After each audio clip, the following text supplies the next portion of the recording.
So she casts her burdens. It's a sign of hope. Christ says, come to me, cast all thy burdens upon me. Take upon my yoke for easy to bear. She puts her son on the bed of the prophet because she understands the power of God. The power of God. One thing, when you lose something, regardless if you lose something or not, in walk with God, you must understand that God has unlimited power. That he can make the donkey talk, and he can open up the mouth of the well. That he can close the mouth of the lion. Understand that God has power beyond understanding. So she casts her son upon the bed of the prophet, which is the prophet. He is truly a man of God. If God is with him, that means that God hears him. So the Bible says that casting him on, which is a sign of hope. When you lose something, you must have a sign of hope. That if I lost it, then I can gain it again. It's hard to have that hope. Hope. But I serve a God that's full of hope. That hope's in the best for me. When things look down.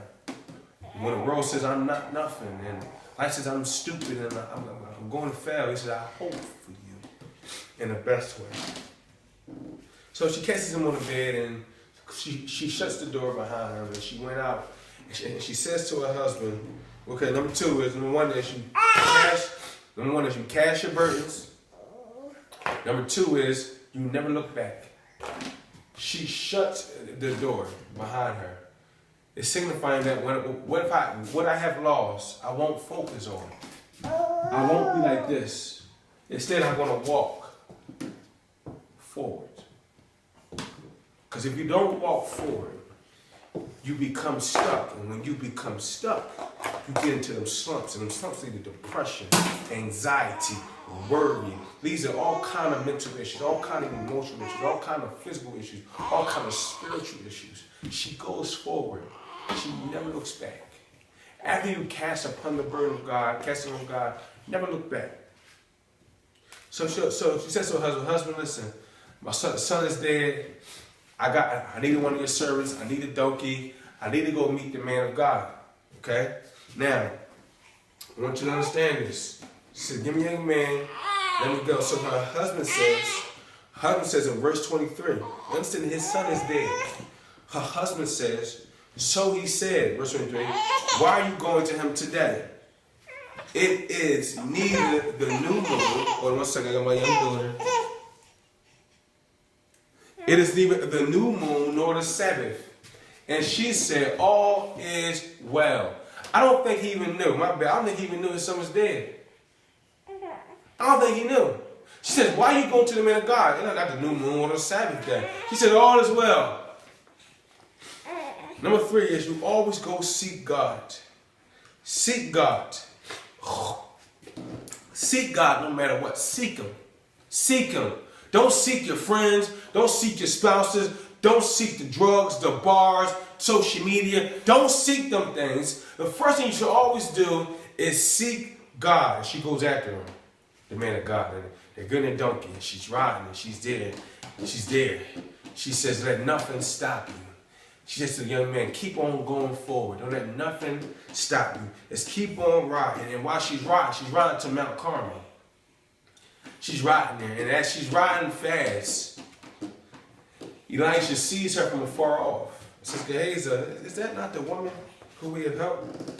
Please run down to her and see, is it all good? See if it's well with her husband. Is it well with her? Or is it well with her son? Ask her, is everything all right? So as Gehazi go down to meet her, verse 23 says, now when she came to the man of God at the hill, she caught him by the feet. Caught him by the feet. Let's get all the scripture, my bad. So the woman departed with the man of God. So it was when the man of God saw her far off, they said to the servant, look, the Shamite woman was coming. Please run to her and meet her and say to her all these things. And she answered, when Gehazi sees her, actually, are you okay? Is your son okay? Is your husband okay? She says yes. She refuses to speak to him.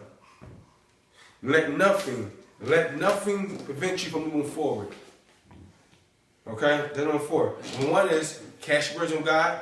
Number 2, never look back. Number 3, seek God and let nothing get in your way.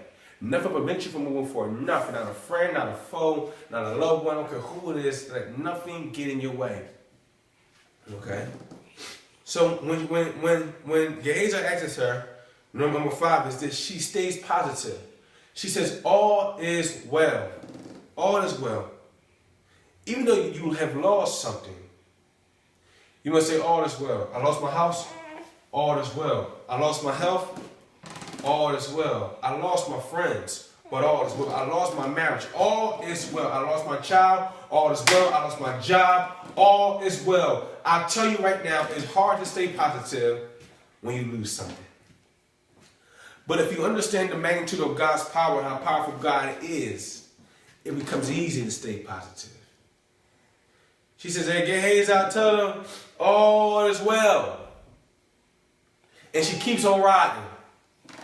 So when she gets to Elisha, she gets off of the cart and grabs hold into him and says, did I not ask you not to lie to me? Did I not ask you not to cause me any pain? Did I not tell you that while you was yet in my home? Now we're going to read because we need to understand what's going on. Now when she came to the man of God, verse 27, at the hill, she caught him by the feet, but Gehazi came near to push her away.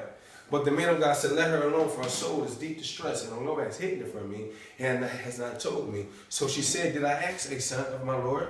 Did I not say, do not deceive me?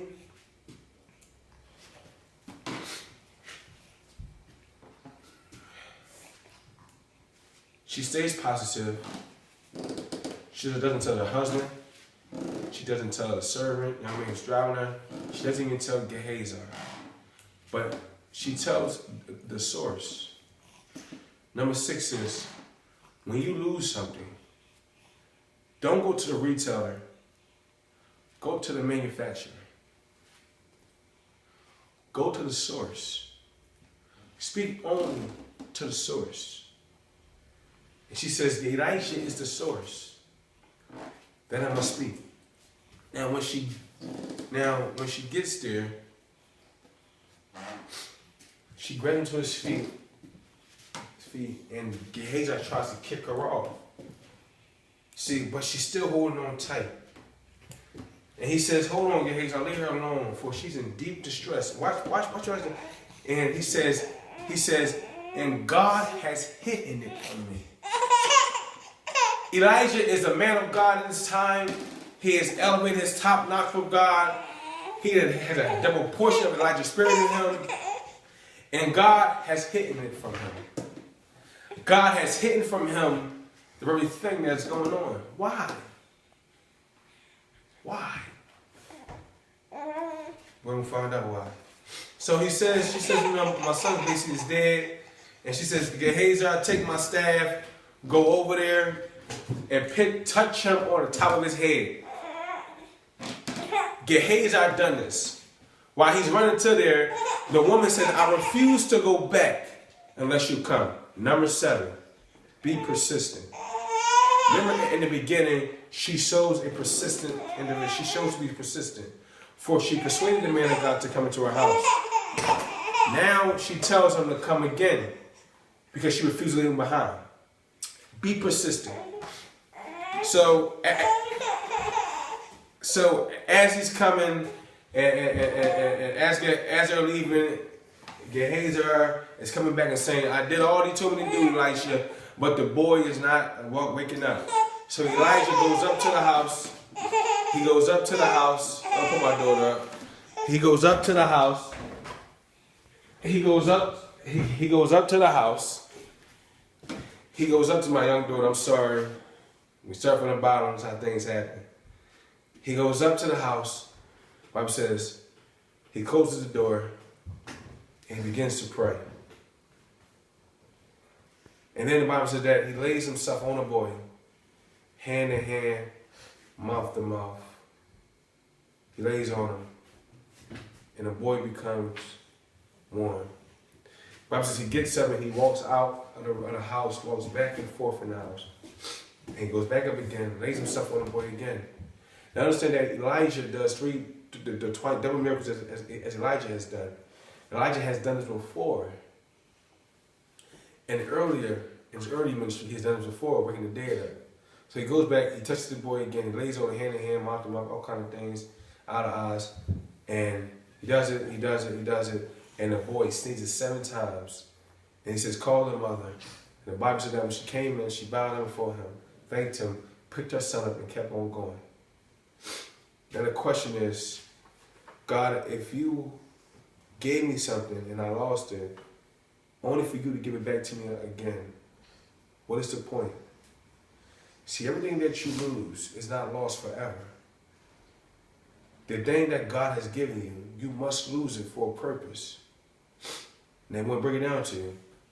My Bible says that God hidden the very fact of what was going on from him, because God wanted him to go to the house. Now understand that when Elijah died or went to heaven, Elijah asked him, he said to Elijah, what do you want from me? Elijah said, give me the double portion of your spirit. He says, that's hard for me to do, but if you watch me go up and disappear, then you should have it. So he does that very thing. And he gets a double portion of the spirit. Now understand that he's more powerful than Elijah. So he has him a servant named Gehazi. That means when Elijah was to die, Gehazi would inherit the spirit of Elijah. Okay? That's what that really means. But over in chapter 5 of 2 Kings, Gehazi will lose his right to become the heir of the spirit of Elijah. So God